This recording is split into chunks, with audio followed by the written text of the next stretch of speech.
नमस्कार, मैं हूं अंजू पंकज। बहुत बहुत स्वागत है आप सबका। जो योगी आदित्यनाथ कहते हैं वो तो वो करते हैं, लेकिन जो वो नहीं कहते हैं उसको भी करते हैं।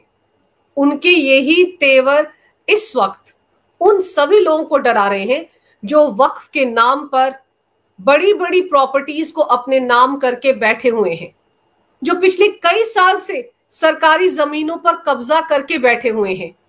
अब उनके दिन बहुत जल्दी लदने वाले हैं। ये मोटी मोटी पॉश इलाकों में जो प्रॉपर्टीज है ये इनके हाथ से जाने वाली है। वक्फ बोर्ड संशोधन विधेयक से जुड़ी हुई जेपीसी है, उसकी बैठक मंगलवार को लखनऊ में हुई है।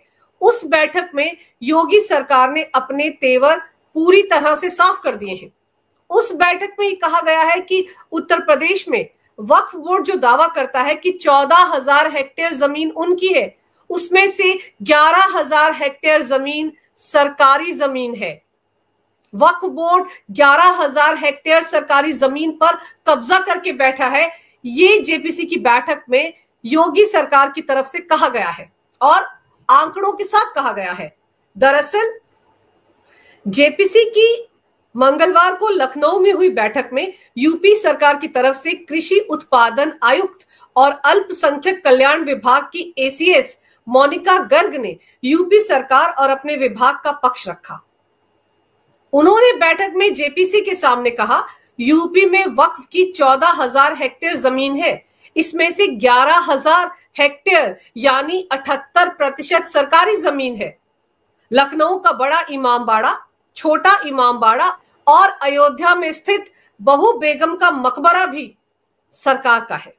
हालांकि शिया वक्फ बोर्ड ने इसका पुरजोर विरोध किया और बैठक में मौजूद कई और सदस्यों ने भी इसका विरोध किया, लेकिन तथ्यों के साथ, आंकड़ों के साथ योगी सरकार के अधिकारी ने अपनी बात जेपीसी की बैठक में रखी है।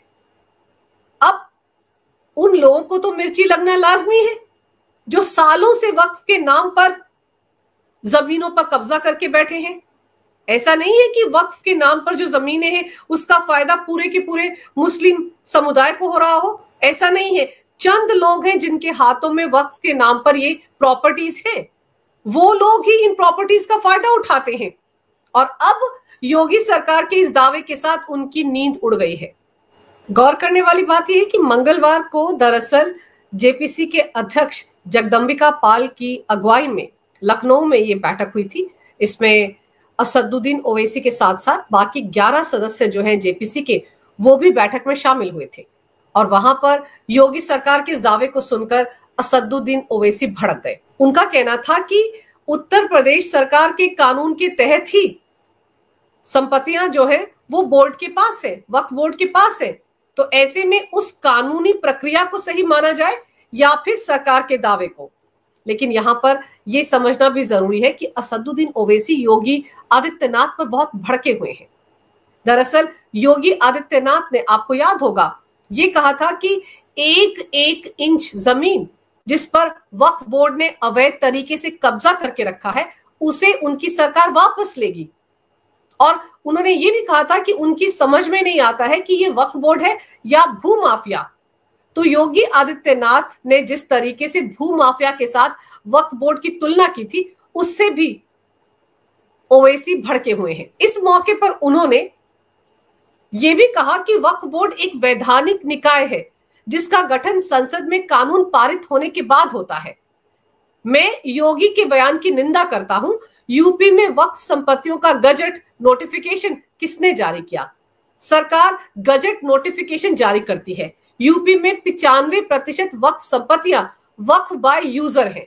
यदि आप वक्फ बाय यूजर हटाते हैं तो इन संपत्तियों की स्थिति क्या होगी?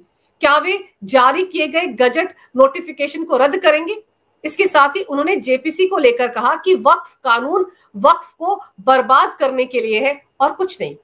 और आपको याद होगा कि ओवैसी पहले दिन से, जिस दिन से वक्फ बोर्ड संशोधन अधिनियम संसद में पेश किया गया था, उस दिन से बौखलाए घूम रहे हैं। वो लगातार इसका विरोध कर रहे हैं। उनको लगता है कि वक्फ बोर्ड को खत्म करने के लिए ही मोदी सरकार ये अधिनियम लेकर आ रही है। उनको लगता है कि वक्फ बोर्ड को खत्म करने के लिए ही, मुसलमानों की संपत्तियों को छीनने के लिए ही मोदी सरकार इस तरह का संशोधन बिल लेकर आ रही है। अब समझने वाली बात यह है कि योगी आदित्यनाथ पर भले ही भड़क रहे हो असदुद्दीन ओवैसी, लेकिन यह भी सच है कि जिस दिन मोदी सरकार ने वक्फ बोर्ड संशोधन अधिनियम विधेयक संसद में रखा था, उस दिन से असदुद्दीन ओवैसी बड़े परेशान नजर आ रहे हैं, बौखलाए हुए नजर आ रहे हैं। वो मुस्लिम समुदाय के लोगों को लगातार भड़का रहे हैं कि उनकी संपत्तियों को भी मोदी सरकार वक्फ के नाम पर हड़प लेगी, उनके मस्जिद उनसे छीन लिए जाएंगे। वो इस तरह की बातें करके सबको भड़काने में लगे हुए हैं, लेकिन वो भूल जाते हैं कि उन्होंने खुद आंकड़ों के साथ ये कहा था कि उत्तर प्रदेश में 1.21 लाख वक्फ संपत्तियां हैं और उनमें से 1.12 लाख संपत्तियों के पास कोई दस्तावेज नहीं है। यानी उन संपत्तियों पर मुसलमानों ने अवैध कब्जा कर रखा है, क्योंकि अगर सरकार उनसे कागज मांगेगी तो उनके पास उन संपत्तियों पर अपना मालिकाना हक दिखाने के लिए कागज ही नहीं है। तो जब असदुद्दीन ओवैसी खुद मानते हैं कि 90% ऐसी जमीन है उत्तर प्रदेश में जिसके कागज वक्फ बोर्डों के पास नहीं है, तो अब जब वही बात योगी सरकार जेपीसी में कह रही है कि 78% सरकारी जमीनों पर कब्जा करके रखा है वक्फ बोर्ड ने, तो असदुद्दीन ओवैसी को इतनी मिर्ची क्यों लग रही है? जो बातें वो कह रहे थे उन पर आंकड़ों के साथ, तथ्यों के साथ योगी सरकार अपना दावा कर रही है। और फिर असदुद्दीन ओवैसी ने यह दावा भी किया था कि देश की लगभग 90% मस्जिदों पर अपना कब्जा साबित करने के लिए मुसलमानों के पास कोई कागज नहीं है। तो एक तरह से तो वो खुद ही इस बात पर मोहर लगा रहे हैं कि 90% मस्जिदें जो है उन पर मुसलमानों ने अवैध तरीके से कब्जा करके रखा है। अगर संपत्ति मुसलमानों की है, प्रॉपर्टी उनको वक्फ की गई है, तो उनके पास कागजात तो होंगे। किसी ने अगर उनको अपनी प्रॉपर्टी वक्फ कर दी है, क्योंकि कहा तो यही जाता है कि कोई मरने से पहले अपनी प्रॉपर्टी जनहित के कार्यों के लिए वक्फ कर देता है और ऐसे में वक्फ बोर्ड के पास वो संपत्ति आ जाती है।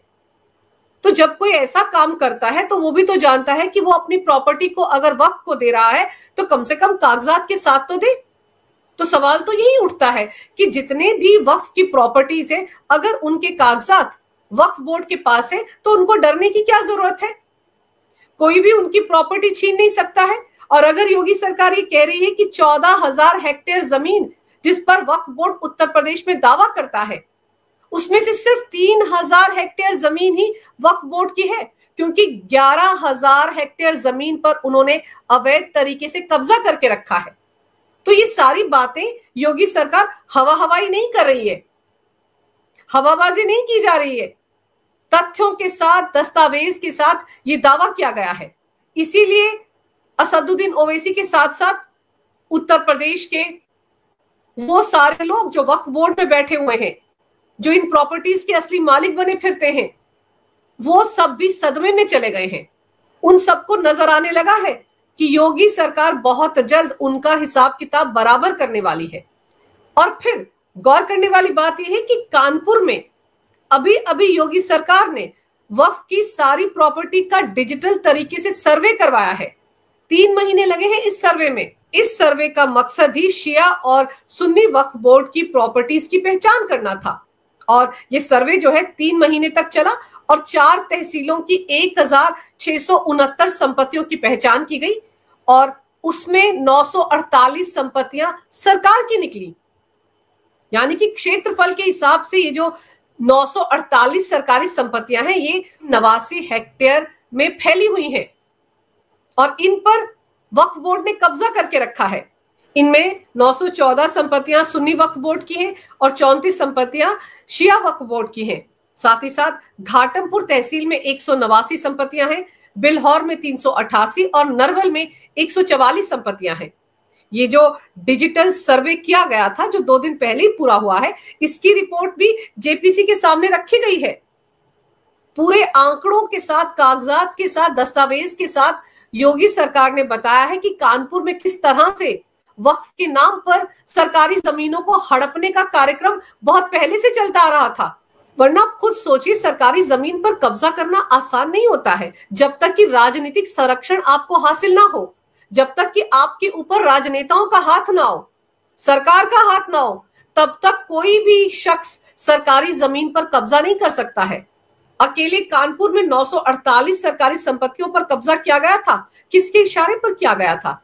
किसके राजकाज के दौरान ये सब कुछ हुआ? कौन वक्फ बोर्ड पर मेहरबान रहा है? किसका वोट बैंक है मुस्लिम समुदाय में? समाजवादी पार्टी की जब जब सरकार रही है उत्तर प्रदेश में, तब तब मुसलमानों के वारे न्यारे रहे हैं। 1978 के नरसंहार के केसेस 1993 में मुलायम सिंह यादव ने वापस ले लिए मुस्लिम समुदाय को खुश करने के लिए, और उन्हीं के राजकाज के दौरान वक्फ बोर्ड को करोड़ों की जमीन दे दी गई, या यूं कहा जाए कि वक्फ बोर्ड ने खुद ही उन जमीनों पर, जो सरकारी जमीनें थी, उन पर कब्जा कर लिया। पॉश इलाके में ये जमीनें हैं जिनके दाम अरबों में है। तो भाई, जिस शख्स ने ये जमीनें वक्फ बोर्ड को दी, उससे कागजात भी तो ले लेने चाहिए थे इन सबको। और अब कानपुर का पूरा मामला जेपीसी के सामने रखा है योगी सरकार ने, और योगी सरकार का आगे का प्लान ये है कि बाकी के सारे जिलों में भी कानपुर के मॉडल को लागू किया जाएगा। जिस तरीके से डिजिटल सर्वे किया गया है कानपुर में, उसका मकसद सिर्फ और सिर्फ ये है कि आगे चलकर पता रहे कि किस तरीके से कौन सी जमीन वक्फ की है। रातों रात वक्फ के अधिकारी कहीं पर जाकर अपना बोर्ड लगाकर अब ये ऐलान नहीं कर सकते कि ये जमीन हमारी है।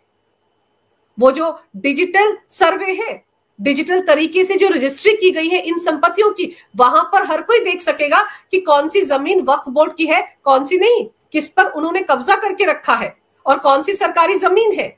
यही पोल पट्टी, यही कच्चा चिट्ठा अब वक्फ बोर्ड का योगी सरकार ने खोलकर रख दिया है। और फिर योगी सरकार ने तो बड़े बेहतर तरीके से वक्फ संपत्तियों के प्रबंधन के लिए नए नियम भी लागू किए हैं।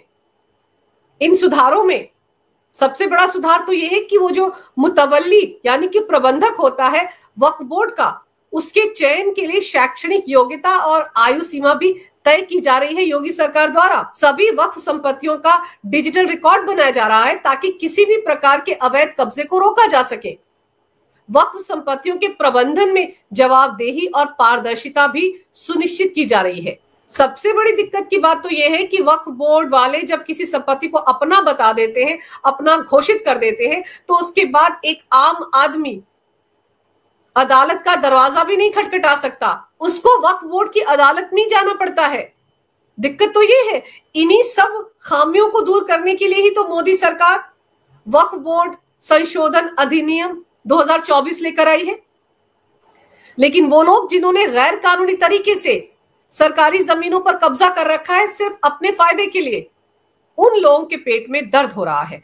केंद्र सरकार के कानून का जो होना होगा वो तब हो जाएगा, लेकिन उत्तर प्रदेश में वक्फ बोर्ड की मनमानी पर योगी सरकार ने लगाम लगाने का मन बना लिया है। और एक एक इंच जमीन, जो सरकारी जमीन है जिस पर अवैध तरीके से कब्जा किया है वक्फ बोर्ड ने, वो जमीन तो पहले ही योगी आदित्यनाथ ने ऐलान कर दिया है कि उस जमीन को वो वापस लेकर रहेंगे। तो अब देखना दिलचस्प होगा कि यूपी सरकार के जेपीसी की बैठक में ये सारे तथ्य रखने के बाद समाजवादी पार्टी और बाकी पार्टियां किस तरह से रिएक्ट करती हैं।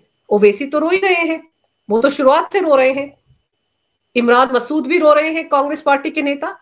लेकिन अखिलेश यादव का क्या रुख रहेगा?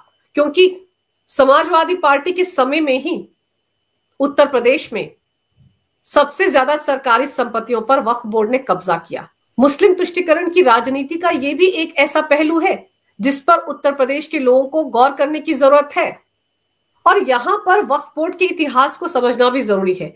1954 में पहला वक्फ आया था और 1995 में संशोधन हुआ था। भारत सरकार ने वक्फ बोर्ड अधिनियम 1954 के तहत भारत से पाकिस्तान गए मुसलमानों की जमीन वक्फ बोर्ड को दे दी थी।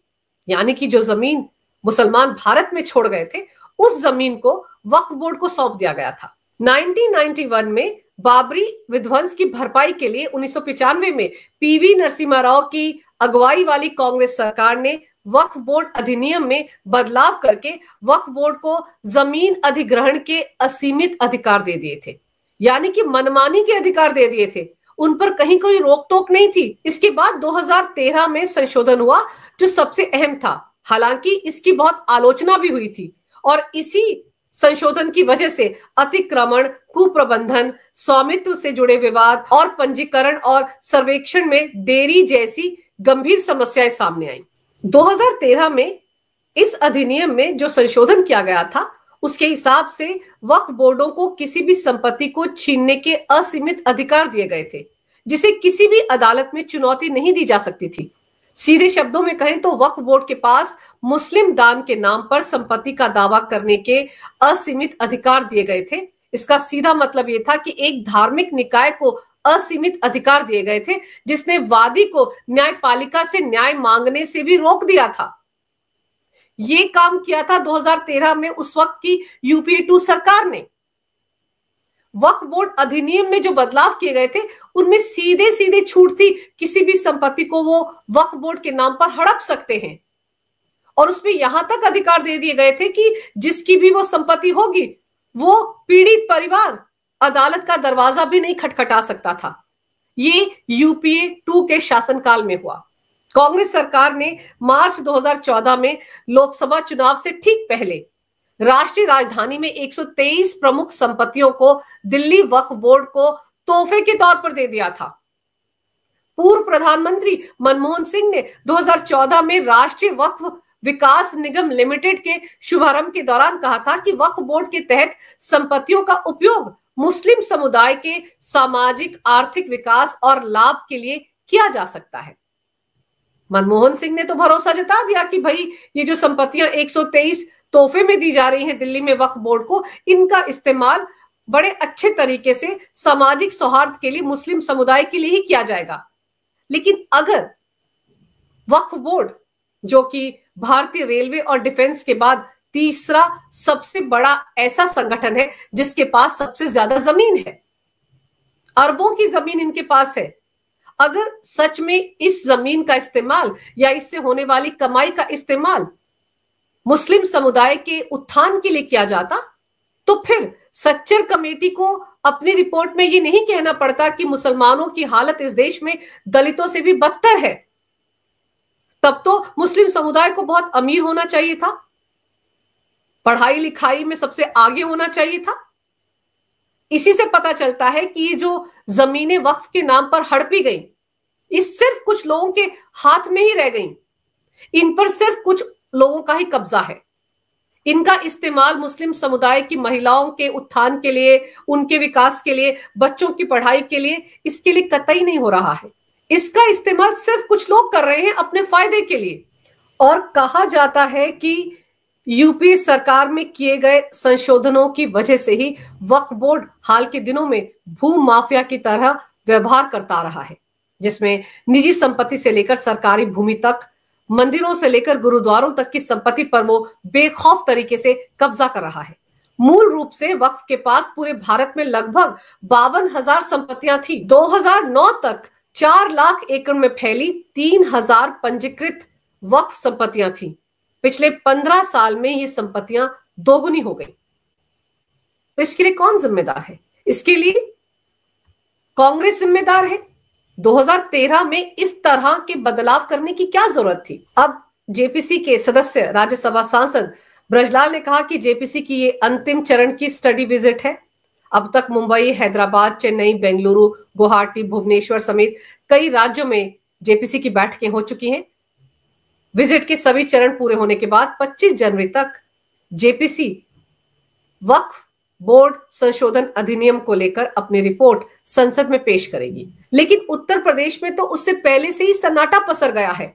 वो सबके सब सदमे में चले गए हैं जिन्होंने अवैध तरीके से, गैर कानूनी तरीके से या तो सरकारी जमीन पर कब्जा किया है या लोगों की निजी संपत्ति पर कब्जा किया है। उन सबको तो अभी से तारे नजर आने लग गए हैं। और फिर बहुत से तो ऐसे लोग भी थे जिन्होंने यहां तक दावा कर दिया था कि प्रयागराज में जहां पर महाकुंभ हो रहा है वो भी वक्फ बोर्ड की जमीन है।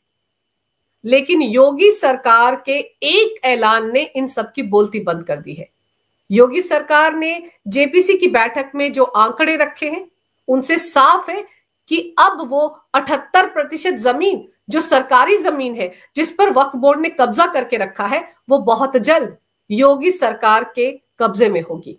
अगर आपको ये वीडियो अच्छा लगे तो कृपया इसे लाइक करें, शेयर करें। अगर आप पहली बार मेरे चैनल पर आए हैं तो कृपया मेरे चैनल को सब्सक्राइब करना ना भूलें। मेरे चैनल को अपना पूरा समर्थन दें।